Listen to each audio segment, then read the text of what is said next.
Visakha parliament సీటుకు బీజేపీకి ఇవ్వాలని లేదంటే స్నేహపూర్వక పోటీకి అనుమతి ఇవ్వాలని విశాఖ బీజేపీ అనుబంధం సంఘాల నేతలు డిమాండ్ చేశారు.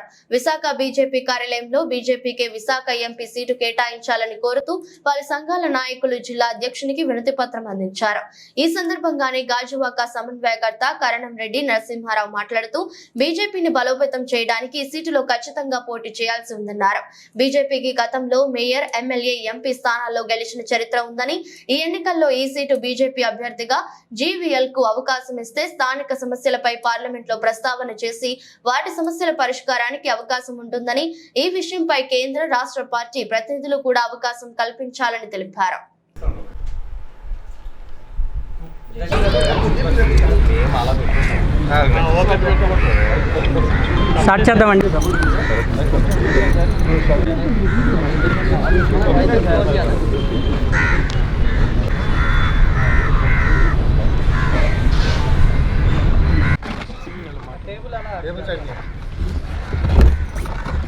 దానికోసం క్యాన్వాస్ చేద్దామని దేశవ్యాప్తంగా 10,000 మంది ఏజెంట్లు మేము సెలెక్ట్ చేసుకోవడం జరిగింది. అంటే అన్ని పార్టీల వాళ్ళు ఉన్నారు, ఎల్ఐసి ఏజెంట్లు అన్ని పార్టీల వాళ్ళు ఉన్నారు. పార్టీలకు అతీతంగా మేము పనిచేద్దామని. మీడియా మిత్రులందరికీ నమస్కారం అండి. ఈరోజు విశాఖ జిల్లా పార్లమెంట్ అధ్యక్షులు శ్రీ రవీంద్ర మేడపాటి గారికి మేము ఒక వినతిపత్రం ఇవ్వడానికి రావడం జరిగింది. భారతీయ జనతా పార్టీ కార్యకర్తలుగా భారతీయ జనతా పార్టీని ఆంధ్రప్రదేశ్ రాష్ట్రంలో, ముఖ్యంగా విశాఖపట్నం జిల్లాలో బ్రతికించుకోవాలంటే ఖచ్చితంగా బీజేపీ సింబల్పై పోటీ చేయాలి. ఎంపీ సీటు బీజేపీ కేటాయించాలని మా యొక్క విన్నపం. ఇప్పుడే లేటెస్ట్గా చూసాము, జమ్మలమడుగు ఎమ్మెల్యే సీటు వదులుకొని కడప ఎంపీ సీటు బీజేపీకి ఇస్తారని తెలిసింది. మాలో ఆశలు రేగాయి. మేము గత 15 రోజులుగా రాష్ట్ర స్థాయి, జాతీయ స్థాయి నాయకులకి మేము విజయవాడ, ఢిల్లీ కూడా వెళ్ళి వినతిపత్రాలు ఇవ్వడం జరిగింది. వారం రోజుల క్రితం ఎన్నికల ఇన్ఛార్జ్ శ్రీ అరుణ్ సింగ్ గారు ఇదే పార్టీ కార్యాలయానికి వచ్చినప్పుడు మేమంతా కూడా మా యొక్క ఆవేదన తెలియజేశాం. ఎందుకంటే విశాఖపట్నం జిల్లాలో గతంలో మేయర్ సీటు గెలుచుకున్నాం, తర్వాత ఎమ్మెల్యే సీటు గెలుచుకున్నాం, తర్వాత ఎంపీ సీటు గెలుచుకున్నాం, ఉత్తరాంధ్రలో ఎమ్మెల్సీ కూడా గెలుచుకున్నాం. ఆంధ్రప్రదేశ్ రాష్ట్రంలో భారతీయ జనతా పార్టీకి ఎక్కువ ఆదరణ ఉన్న జిల్లా ఏదైనా ఉందంటే అది విశాఖపట్నం జిల్లా. అలాంటి విశాఖపట్నం జిల్లాకి మరి బీజేపీకి సీటు, ఎంపీ సీటు ఎందుకు కేటాయించలేదన్నది మా యొక్క ఆవేదన. పెద్దలందరికీ కూడా వినయపూర్వకంగా తెలియజేస్తున్నాం. దయచేసి మేము మిత్రపక్షాల కూటమిని మేము స్వాగతం పలుకుతున్నాం. వాళ్ళతో పాటు కలిసి పనిచేయడానికి మాకు ఎటువంటి అభ్యంతరం లేదు. పార్టీ పెద్దల సూచనలు మేము పాటిస్తాం.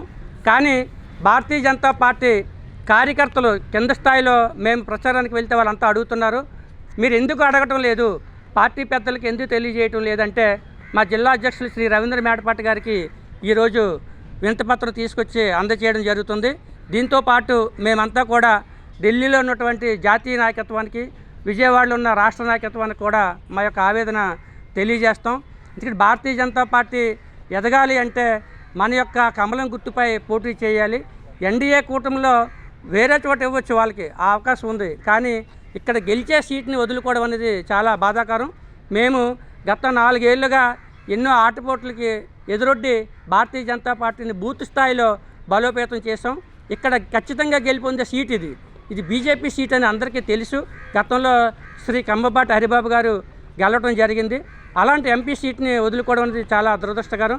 దయచేసి ఇప్పటికైనా సరే మా జిల్లా నాయకులు, రాష్ట్ర నాయకులు, జాతీయ నాయకులు దీనిపై విచారణ జరిపి, ఎందుకంటే ఇంకా నెల రోజులు ఎన్నికలకి సమయం ఉంది కాబట్టి ఈ యొక్క విశాఖపట్నం జిల్లా పార్లమెంట్ ఎంపీ సీట్ని మాకు బీజేపీ కేటాయించాలని కోరుకుంటున్నాం. ముఖ్యంగా గత 3 ఏళ్లుగా గౌరవ ఎంపీ శ్రీ జీవీఎల్ నరసింహారావు గారు విశాఖపట్నం జిల్లాలోని నివాసం ఉంటూ, కుటుంబ సమేతంగా ఇక్కడ ఉంటూ, ఇక్కడ ఉన్నటువంటి అన్ని వర్గాల సమస్యలు కూడా ఆయన తెలుసుకొని సంబంధిత అధికారుల దృష్టికి, కేంద్రంలో ఉన్న పెద్దల దృష్టికి, పార్లమెంట్లో కూడా సమస్యలు లేవనెత్తి ఈ యొక్క సమస్యలను పరిష్కరిస్తున్నారు.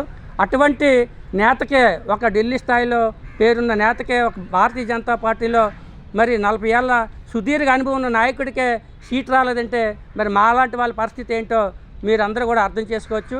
ఆ యొక్క ఆవేదనని మేము మా పార్టీ నాయకులు తెలియజేయడానికి వచ్చాం. నేను కూడా గాజువాక అసెంబ్లీలో 302 పోలింగ్ బూతులకి కూడా 11 నుంచి 202 మంది వరకు, నా యొక్క పోలింగ్ బూత్ నెంబర్ 107, 202 మందితో నేను బూత్ కమిటీ వేశాను. నాకేం న్యాయం జరగలేదు. రాష్ట్రంలో మొదటిసారిగా మా గాజువాక అసెంబ్లీలో వాట్సాప్ గ్రూపులు కూడా క్రియేట్ చేయమని మాకు రాష్ట్ర నాయకత్వం, జాతీయ నాయకత్వం తెలియజేస్తే వితిన్ 3 డేస్లో 3 రోజుల్లో 302 పోలింగ్ బూతులకి వాట్సాప్ గ్రూపులు కూడా క్రియేట్ చేసాం. మాకు ఎప్పుడైతే దేశ ప్రధాని శ్రీ నరేంద్ర మోదీ గారు విశాఖపట్నం జిల్లా వచ్చినప్పుడు వేలాదిగా, లక్షలాదిగా మా భారతీయ జనతా పార్టీ నాయకులు, కార్యకర్తలు తరలి వచ్చారు. గౌరవ హోంమంత్రి వారు శ్రీ అమిత్ షా గారు వచ్చినప్పుడు కూడా అన్ని నియోజకవర్గాల నుంచి కూడా భారీగా తరలి వచ్చారు. మాకు విశాఖపట్నం జిల్లాలో ఎంపీ సీట్ ఇవ్వకపోతే 2 ఎమ్మెల్యేల సీట్ ఇస్తామని చెప్పి మాకు మాట ఇచ్చారు. మా రాష్ట్ర అధ్యక్షులు శ్రీమతి పురంధేశ్వరి గారు, మా జిఎస్ గారు, స్టేట్ జిఎస్ గారు శ్రీ కాశీరాజు గారు నాకు కూడా మాట ఇచ్చారు. మీకు విశాఖపట్నం జిల్లాలో ఎంపీ రాకపోతే 2వ సీటు గాజువాకి ఇస్తామని. కానీ మాకు ఇవ్వని పరిస్థితి. అయినా సరే మేము ఎక్కడ కూడా ఎవరిని వ్యతిరేకించలేదు. ఎవరైతే స్థానికంగా ఎన్డీఏ కూటమిలో సీటు తెచ్చుకున్నారో వాళ్ళతో పాటు ప్రచారం కూడా స్టార్ట్ చేసాం. ఎందుకంటే పార్టీ లైన్ దాటకూడదనే ఉద్దేశంతో. కానీ ఇప్పుడే మరి జమ్మలమడుగులో అక్కడ సీటు మారింది, ఎమ్మెల్యే సీటు తీసుకుని ఎంపీ సీటు ఇస్తున్నారు కడప అని తెలిసింది. దయచేసి విశాఖపట్నం జిల్లాలోనూ కూడా ఇక్కడ ఎంపీ అభ్యర్థిగా గెలిచే అవకాశాలు మాకు సంపూర్ణంగా ఉన్నాయి. కాబట్టి నార్త్ ఇండియన్స్ కూడా ఇక్కడ చాలా 2.5 లక్షల మంది ఉన్నారు. వివిధ రాష్ట్రాల నుంచి వచ్చిన వాళ్ళంతా కూడా మోదీ గారి అభిమానులు. ఇక్కడ భారతీయ జనతా పార్టీ ఆంధ్రప్రదేశ్ రాష్ట్రంలో బ్రతకాలంటే ఖచ్చితంగా విశాఖపట్నం జిల్లాలో ఎంపీ సీటు మా బీజేపీకి కేటాయించాలని ఈ సందర్భంగా కోరుకుంటున్నాం.